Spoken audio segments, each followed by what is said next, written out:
think one of the things that the community is trying to get to grips with is the pace of change of technology. But actually finding ways to bring that into their organization, which I think is one of the biggest disjoints between agencies and between suppliers. Suppliers are innovating, they need to get return on investment. Agencies are limited in terms of budgets, but they have grand ideas. They know what they want to do. So yeah, I believe that the voice will always be key. Absolutely. Everything else builds on that. It all sort of helps to give richness to the conversation that's going on. So I think it needs that sort of change in terms of mindset to accept that actually there is technology out there which been reluctant at times to adopt. Yeah, there's hope for the future across many different areas of public safety, IT and comms, all of which really are looking to improve response times and response actions for the general public. And the pressures on our public safety responders, just because of the age we live in, is significantly more.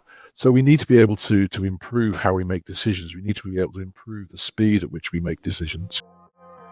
Welcome to Making Waves, the podcast where we explore the technology, people, and real-world challenges shaping the world of critical communications.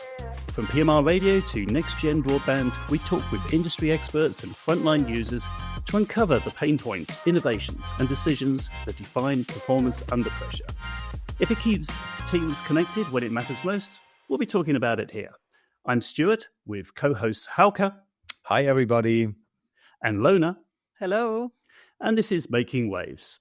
So, what do we have today, Lona? From multi-agency coordination to navigating digital transformation, you could say our guest today, Duncan Swan, sits at the center of it all. As COO of British APCO, he helps lead efforts to ensure that public safety communications are fit for purpose today and ready for tomorrow. Duncan, welcome to our podcast. Thanks, Lona, Stuart and Hauke. It's good to be here. I'm looking forward to a good conversation. So do we, and it's great to have you with us. Before we dive in, could you just tell us a bit about yourself and your role at BAPCO? So, as you say, I'm the Chief Operating Officer of British APCO. In terms of my background's been in PMR. For 11 years at Philips from 84 to 95, and then I was a consultant for the rest of my time until I took semi-retirement in February 22 and joined British APCO at that point in time. So 3 years into the role. It's a very different environment it's changing over the years, and really enjoying what I'm doing and what British APCO are doing in terms of sort of bringing IT and communications together for the public safety here in the UK and Ireland. Duncan, there might be some listeners that don't know too well BAPCO. What is your mission and who do you serve across the public safety landscape? Okay, so British APCO, we are a registered charity. We're a registered charity because we fit quite nicely into at least one, if not two, of the charitable aims that are set out by the Charity Commission here in the UK. Our mission is very simple. Together, we educate, advocate, and innovate to improve public safety. That's what we say, simple as that. And what we try to do is connect the emergency services, commercial organisations, academia, to really understand what can be done with technology, especially IT and communications technology, to improve public safety, to make sure that the general public get the service they need at their time, the time of most need, the critical time. When they're dialing 999, when they're dialing 112, they have an emergency. And that's really where most of our emergency agencies kick in, whether it's police, fire, ambulance, Coast Guard, or other first responders around the thing. So we are there to try and bring together the users of the technology with the suppliers, and with those who sit across that in the likes of academia. I think that's very unique. You have quite many different types of users in your network. I assume you want to leverage from the benefits that have for a common network for all the different users. That's one of the intentions, I assume. It is, and what we try to do, and I believe we do it reasonably successfully, is we try to create a safe space. We provide a place where users and commercial organisations can come together, can have the conversations. They can talk about what their needs are. They can understand from industry what are industry thinking, what areas they're innovating in, and the two come together to really provide a very fruitful conversations. Usually, it's educational, allows the users to actually learn, to take away ideas, to go back to their own organisations and say, "Hey, I learned about X, Y, Z. That fit into what we're trying to do. Is that a really good idea?" Or we went and met another organisation, another emergency organisation, and they've just done a great program, great project. It's been really successful. They got the following benefits out of it. They had a few difficult bits along the way. We can learn from that, in terms of our program. So it's that. It really is an element of an educational role in that sense, to allow users to understand what the industry can provide, but also to allow suppliers to understand what's the thinking of the emergency organisations. What are they trying to achieve? How are they trying to improve efficiency and effectiveness? So that means also that it helps the different agencies to collaborate between each other? Absolutely. I mean, collaboration is key. And one of the things that we've been doing in British APCO for quite a while now, actually, is just an example, is the multi-agency interoperability, multi-agency incident transfer mate. That allows organisations who take a 999 call. It turns out it could be for another organisation, or the particular organisation taking the call needs to ask somebody else to help to respond. Mate allows the incident information to be passed digitally within 14, 15 seconds. You put the information in, it goes. Currently, those without Mate can spend 4, 5, 6 minutes on a telephone call waiting to get connected, to then pass the information over by voice. And it's horribly inefficient. So that's just one example of an area where we can help collaboration between agencies to speed up that response. And at the moment in the UK, we are seeing more and more organisations actually adopting that particular, it's very, very simple schema to allow them to do that. So that's just one example. Yeah. But I think it's very unique. Not every country is doing it the same way, but I see there's many, many benefits with doing it like that. What are the biggest priorities for the public safety communications in the UK right now? I think one of the things that the community is trying to get to grips with is the pace of change of technology. And this can cover a whole raft of different areas. But the pace of change is driving the way that they are thinking. And they can see that commercial organisations are innovating about it, and there's the various different solutions, various different offerings which public safety organisations wish they could have. When I say wish they could have, they can see the benefits, they can see the advantages of doing it.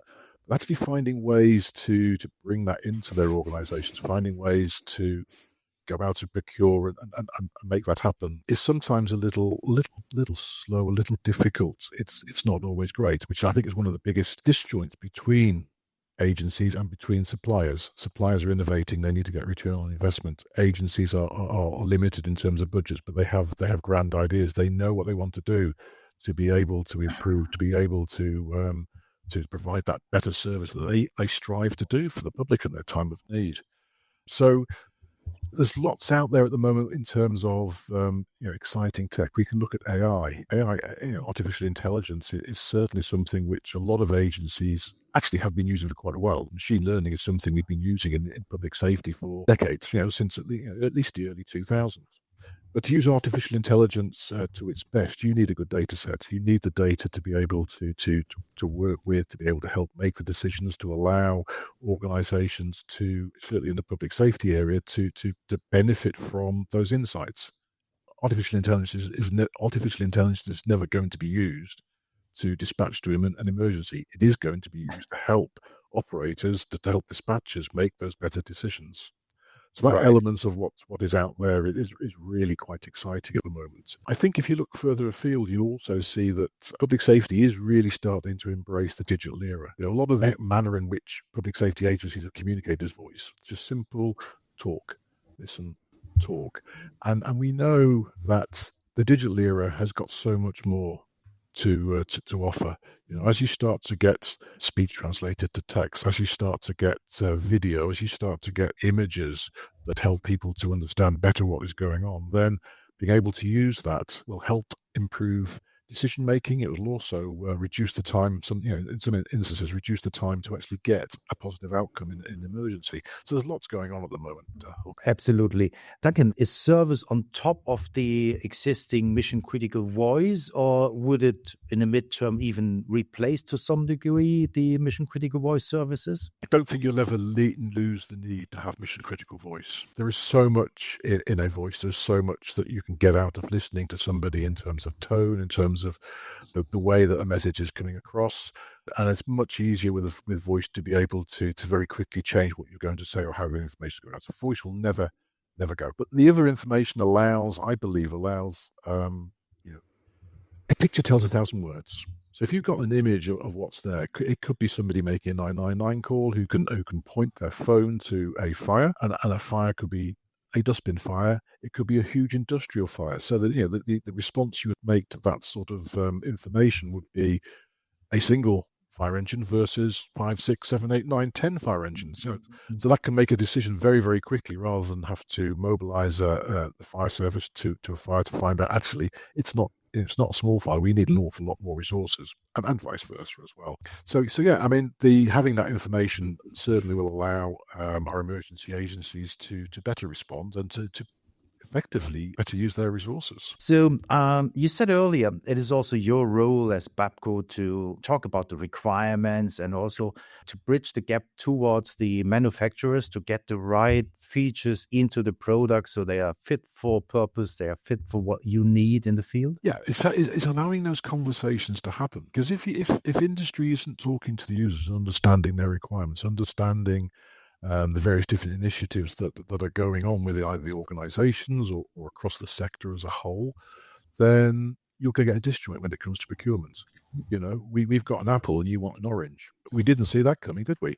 So you've got to, to have those conversations and to allow people at workshops, at conferences, at exhibitions to actually play with equipment, to understand the look and feel of it. Certainly in my career, things have changed an awful lot. We now talk an awful lot about user experience, customer experience. Beforehand, it was, there's a product, go use it. As we moved into the digital age, technology is so much more complex, but also so much more rich in terms of the features that it provides organizations, be it public safety or any other organization. So we've got to start thinking around how we design systems, how we put them together in a much more innovative, much more inclusive way. So looking at customer experience, looking at user experience, looking at how the devices are going to be used out in the field, it's all really, really important. We help to bridge that, I believe, making those conversations happen. That is very interesting. And I want to pick up on one of the things that you said. The rate of change is the main challenge in the UK.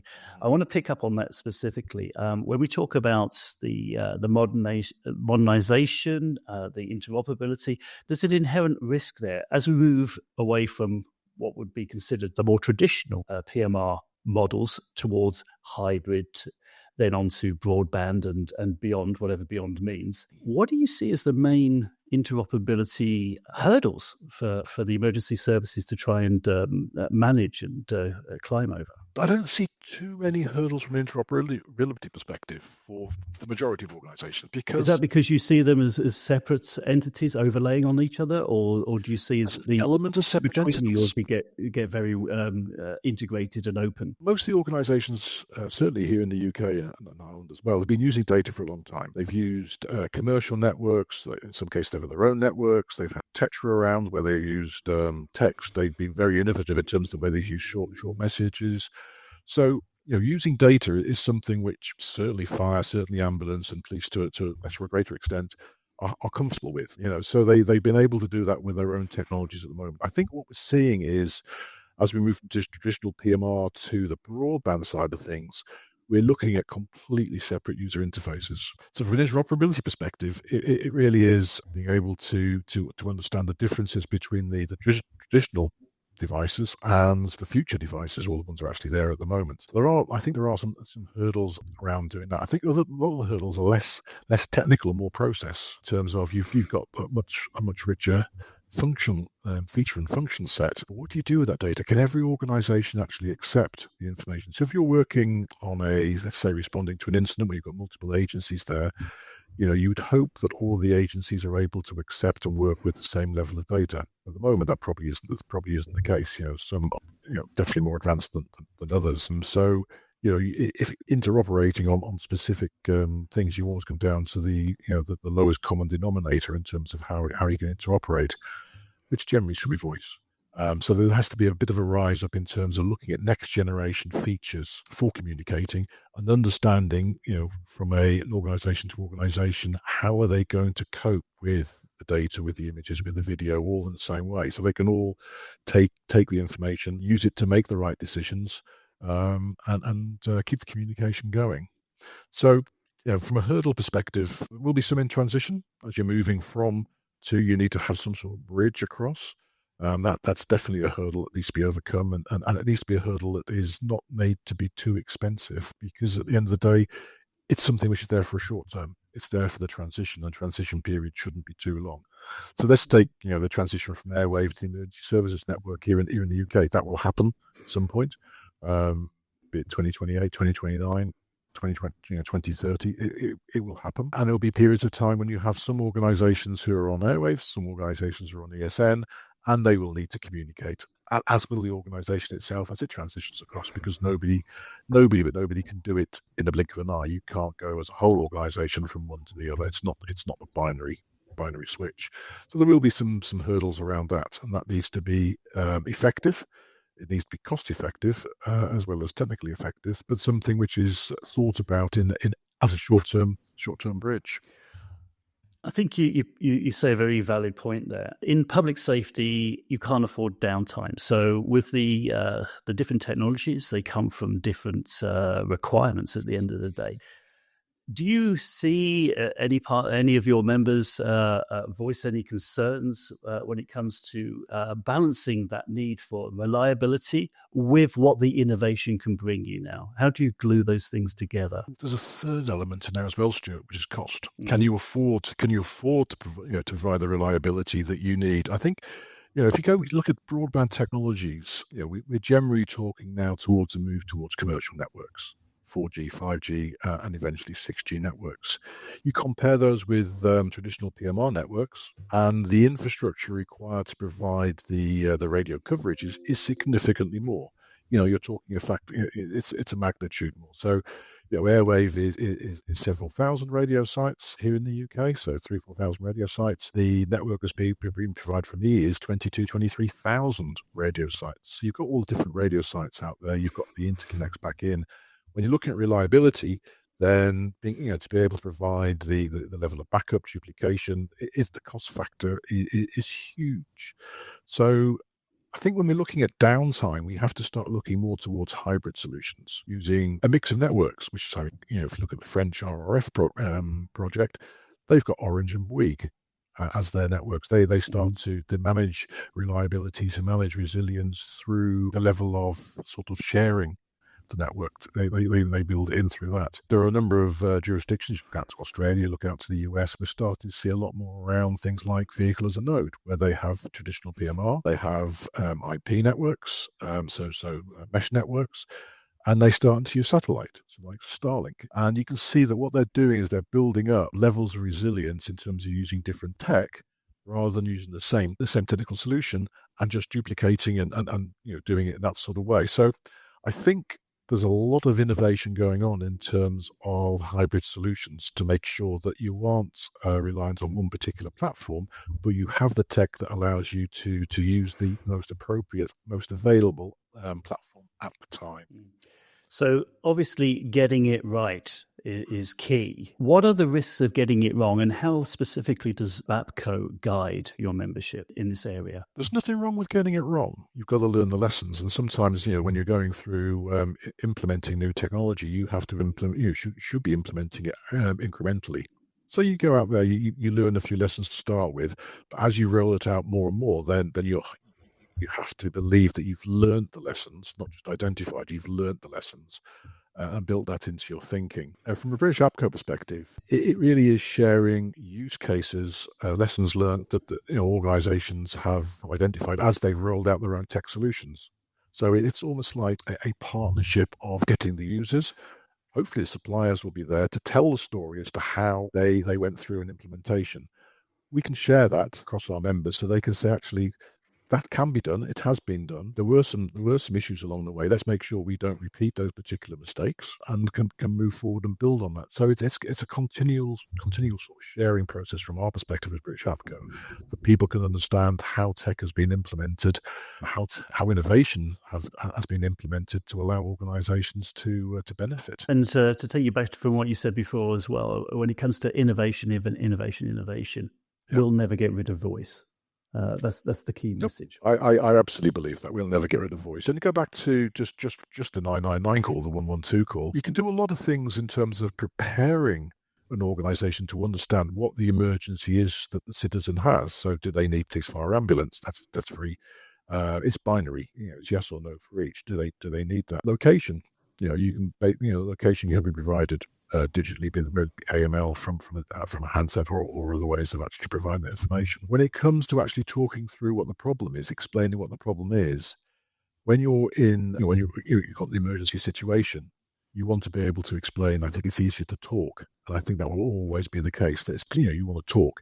Now we can use technology to then have speech to text, which will allow organizations to have a better record of those conversations. But you obviously need to be talking to be able to capture that information to start with.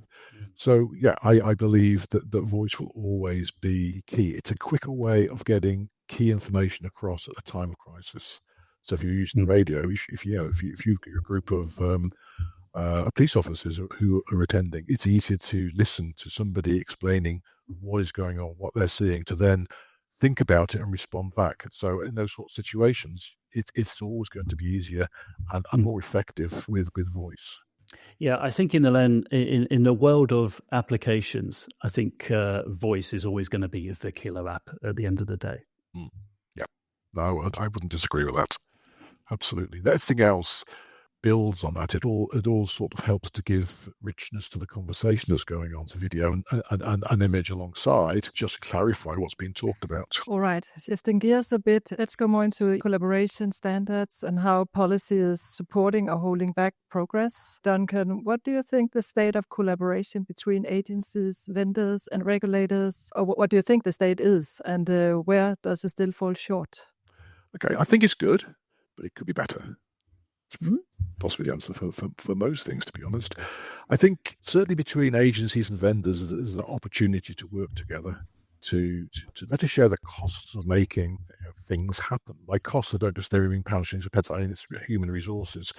If you look across the regulator, the standards bodies, then certainly the standards bodies are all volunteer driven. People join from organisations. You tend to find that actual users themselves are generally marginalised from standards perspective. You'll find that government organisations, so here in the UK, you'll find the Home Office does a lot of work with ETSI, with 3GPP and the like.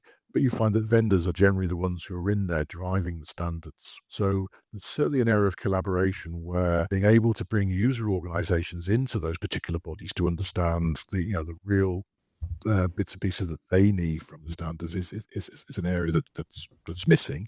I think there's still an issue in the industry of too many bespoke solutions. So whilst you've got standards and suppliers are adopting those standards, there are still areas where they can put their own bespoke solutions in there, which is fine to a degree. But when you're looking at collaboration, when you're looking at trying to make sure that organisations across the piece are adopting solutions which are interoperable, which allow collaboration, then sometimes those bespoke solutions can cause issues in terms of you just can't work together as efficiently, effectively as you'd hope. So you can standardise, you can regulate as much as you like, but you still find whilst you've still got people doing bespoke solutions, it becomes it just raise issues. So do you think we are seeing enough clarity and alignment in national policy to support forward-looking communications infrastructure? That's an interesting question. I don't believe national policy drives that anymore. Okay. I think that's interesting in that sense. I think what we're actually seeing is, yes, we get policy from National Fire, from the Fire Chiefs Council, from the Police Chiefs Council, from the AAs, from the ambulance chief executives. That's sort of driving the way that organisations are going. Is that really policy? I don't think so. I think we moved away from that. We've moved toward organisations or groups of entities really driving what they want to do. They have a very clear view, very clear mandate that they have to provide mission critical services, communications and IT services to serve the public. But it's less driven by policy and more driven by actual need. And they're implementing systems and solutions which in the main adopt standards. So it comes together in a slightly different way, I think, going forward. So I definitely think that's forward-looking ways of providing mission critical communications are going to be more driven by the organizations themselves and their need, and they want to be efficient and effective. So it's more bottom up rather than top down. It is. It's a real mix of that, but I think it's a lot more bottom up than they used to be. It's a lot more free flowing, and I think it has to be a lot more free flowing because the pace of change is such that you can't wait for a policy to be put in place because that doesn't happen overnight. That's usually something that takes 6 months, 12 months, 18 months, 24 months, and everything's changed. I think on the pace of change, procurement and commercials are a real blocker. Public safety procurement is so tedious, so slow. I know organizations say they sped up, but it still feels so slow and tedious that when it comes to actually implementation, you're talking about 2 or 3 versions behind where industry really is because of the time it takes, and because the rate of change for Android, for iOS, for Apple, for all sorts of different operating systems, just as an example, they're changing rapidly and they're bringing new features, new functions along, at a much quicker pace. If you're procuring to a particular specification and you're bolting it down and you're going to take 1.5, 2, 3 years, you're out of date by the time you even start to start implementing. So how do you square that round hole or round that square hole, whichever way you want to put it? But organizations have to take a leap of faith with the technology at the time. The procurement is very slow. How are organizations tackling that rate of change of technology, therefore? So we are starting to see a change. There's a change in some ways in terms of how you go out to the marketplace. I think you have to engage the marketplace. You can't have 2 or 3 suppliers spending sometimes millions of pounds and only one will succeed. That's a huge waste of resources and time. You have to be able to be nimble in terms of choosing your preferred supplier and then very quickly working with your preferred supplier to implement what it is they're going to do. So you almost have to have test beds to be able to rapidly work through what does the solution look like, rather than just thinking about it on paper. You're actually putting it in place. You're doing trials. You're doing tests. You're learning the lessons. You're understanding what works well from a user experience, what doesn't work well from a user experience. All at the same time, understanding what your aim is, what is the final goal in terms of so you set out to achieve. So it comes down to collaboration between your chosen supplier and the organization to incrementally implement new solutions. It is difficult getting the balance between the level of testing and actually accepting that something works. Again, public safety is very, very risk averse, and rightly so. It has to be.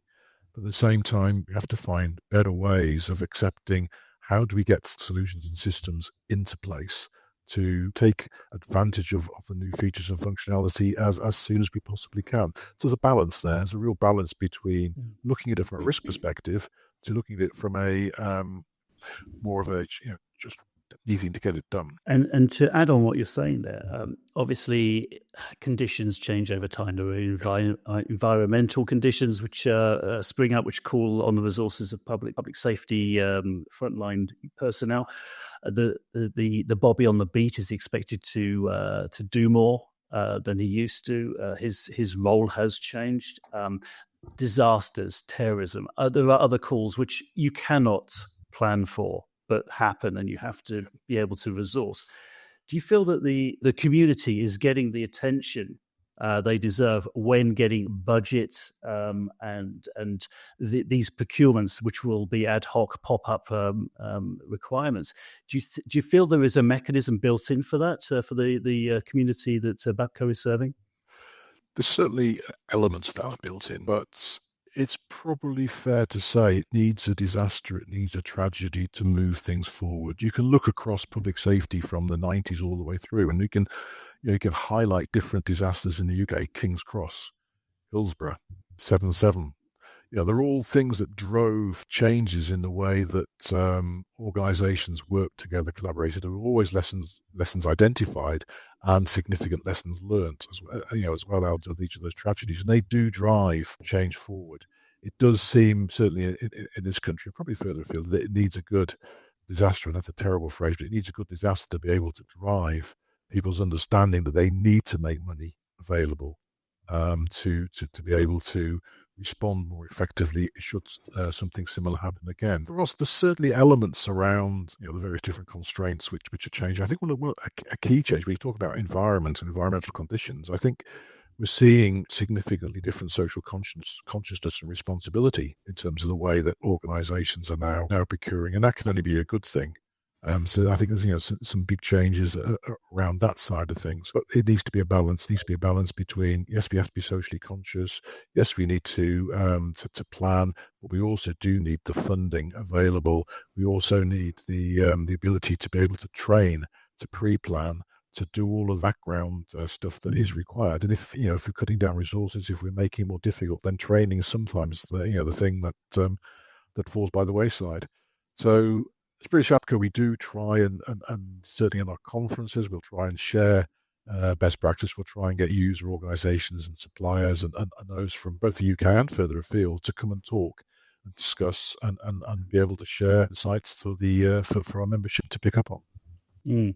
Just to pick up what you're saying, I mean, it sounds harsh to say it, that you need a disaster to push things forward, but this is no different to in times of conflict and war. There is budget made available. There is an incredible spike of innovation that goes on during those periods, same as a current news item when a plane falls out of the sky. This investigation will produce a safer aircraft at the end of the day. This is no different in your world as well. My question is then, though, do you feel that it is optimized? It is going as fast as it practically can to be able to keep up with the operational realities that are needed on the ground? Is there anything that we're missing that could speed this up? I just think it's people a little bit more open-minded, a little bit more accepting of technology. Great example there is cloud technology. We still have a lot of people who don't want to adopt cloud technology. Now, just last week, the LA Sheriff's Department signed a contract with Pulsium, AWS, and Esri. So they're buying a completely new command and control system for that department. They're the third biggest police department in the US. So it's no small feat. But they've accepted that they need to use cloud technology to be able to implement this rapidly, to be able to implement this in a way that will provide pretty much an evergreen environment. So they're constantly being able to take new releases, to be able to move forward with the pace of innovation. So I think it needs that sort of change in terms of mindset to accept that actually there is technology out there which being reluctant at times to adopt. Maybe some safeguards we need to look at. In other words, where's the data actually stored? The access to it, all that side of things. But if we start to embrace the new technology rather than look at it through we can't do that, that's sucking through the teeth, I think we will start to see change happening a lot quicker. Well, Duncan, let's talk about the road ahead. What is one area where you're seeing real innovation that gives you hope for the future? Yeah, there's hope for the future across many different areas of public safety, IT and comms, all of which really are looking to improve response times and response actions for the general public. As Stuart just said, the expectation on the Bobby on the beat is significantly more than it's ever been before. And the pressures on our public safety responders, just because of the age we live in, is significantly more. So we need to be able to improve how we make decisions. We need to be able to improve the speed at which we make decisions. I think, errors and mistakes are frowned upon more now than they've ever been before, just because social media quickly puts it out there. So anything that helps us make the right decision in the right way has got to be good. So I think that's really where artificial intelligence comes in. I think being able to use the data that we've got more intelligently to help our emergency services make those decisions in a more informed way is an area where we're going to see real innovation. And that goes across a whole range of different areas. So there's lots of ways we're pulling data in, being able to then use that data efficiently and effectively is where I believe artificial intelligence really comes in. Yeah, so AI being a key element for future innovations and applications. So in a role supporting the officer, the control room workers to make easier decisions or more, not easier decisions, but right decisions. Better informed decisions. I think a key is better informed decisions. But also you can use AI for so many other things. You can use it from a training perspective. AI could listen to every single conversation and basically feed back. Here's the good points. Here's the learning points. So there's areas there where it can really kick in. It can be used to monitor systems and to identify where there's potentially going to be outages or things aren't looking great. You can use it to do that, and we probably have been doing that for many years. But with the way that the way that AI is progressing and advancing, and the speed at which it's progressing and advancing is certainly allowing us to benefit significantly if we prepare to embrace it. Yeah, very interesting. And I like what you said about the training, because training, that is something we learn from many projects. Training is always key, and it can help improve in so many different ways everywhere. So that is certainly a key factor. That's also what we see. I think also, just one other thing on that, access to information. If you've got simple questions, if you want to find out a little bit about what is our organization's operating procedure on this, rather than ask somebody to go and look it up, AI is great at doing that. You ask the question, they go and find it, and they bring it back. Yeah, absolutely. We see this trend on the internet right now. We are not Googling any longer. You go on AI and ask the question, and most of the time you get a good answer. Yeah. Not always, though. Not always. What would you think? How should organizations future-proof their communication capabilities? I think, and I've mentioned the word before, but evergreen, and an evergreen environment is really important. Making sure that you're able to quickly and simply adopt new releases, new technology. If you want to do that, you don't have to do it just because. But to have an environment where you can continue to step through, but also not get locked in. Again, I talked before about suppliers who potentially are trying to lock customers in terms of the way that they create their solutions. I think not to get locked in, to have an environment where you can continue to accept upgrades. We've talked a little bit about downtime before, to be able to do that without downtime. So that starts to point more towards hosted solutions. I use the word hosted rather than cloud there, because it might, it could be a private cloud rather than a public cloud. Yeah. But it's about technology. Yeah, exactly. You can do those upgrades in a way that doesn't incur downtime. You can do the testing and what have you on that without incurring downtime. So it's more an agile approach. What we've seen in 20 years in software development, it's now going into the organizations that you see. They are also using more an agile way to develop their own procedures. Absolutely. Yeah. We're getting towards the end of our time. I love how you've walked us through BAPCO, bringing the users together, the support functions, academia, all to serve that one true end, which is serving the public in a public safety arena. And the idea that the whole ethos of BAPCO is to educate, to advocate, and innovate. And I think we've talked a lot about that, the directions first responders are going in, and the guidance and help that BAPCO brings together. How the education is very important, what we're trying to achieve, what are some of the constraints are in terms of the procurement process, what some of the technologies are that are driving the next phases forward on how public safety serves, particularly in the UK, but obviously similar requirements exist abroad. We talked about AI. We've talked about voice, of course, staying there because it is the killer app at the end of the day. I just want to finish on, for those who have been interested and want to learn a little bit more about BAPCO, maybe even want to join BAPCO. What would they need to do, Duncan? So if you want to join British APCO, then if you're in a public safety agency, police, fire, ambulance, first responder, whatever it may be, it's free to join. So our website, bapco.org.uk, just go on there and join up. If you are a commercial organisation, as an individual, again, you're more than welcome. There's a small fee to join up. And we do welcome you have a rich selection of corporate members as well. We have just over 50 organisations now who have signed up as corporate members. We offer, as a member, we offer individual members. The BAPCO Journal comes out 6 times a year. We have newsletters to come out regularly. We also hold workshops and round tables to allow people to come and discuss the various different topics of the day. So absolutely, I'd encourage anybody who's interested in IT and communications and the public safety arena to join up as a member. It's a good way of keeping in touch and seeing what is what. Okay, and no constraints. I'm thinking they don't have to be the B is for British, so there are no constraints there. We have members from across the world, and one of the things that British APCO, one of the organisations to remember, is something called the Collaborative Coalition for International Public Safety. So we bring together, we're part of a collaboration including ENA and ENA, so the Emergency Number Associations in Europe and North America, APCO Canada and APCO International, so our sister organisations in Canada and North America.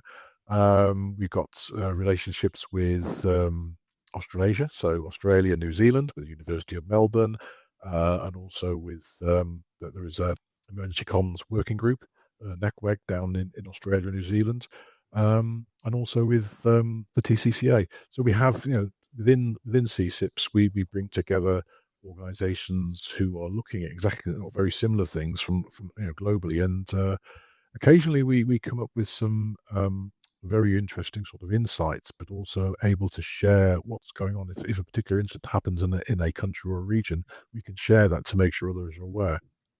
And that does tend to work well. So again, collaboration is another key word in terms of what we try to do to share information, not just from the UK and Ireland with our membership, but globally. So anybody globally, worldwide, is more than welcome to come and join. Well, that is super. Thank you so much for that and explaining the role of BAPCO and the wider field of public safety to us. I'll bring it to a close there. We've come around to our allotted time.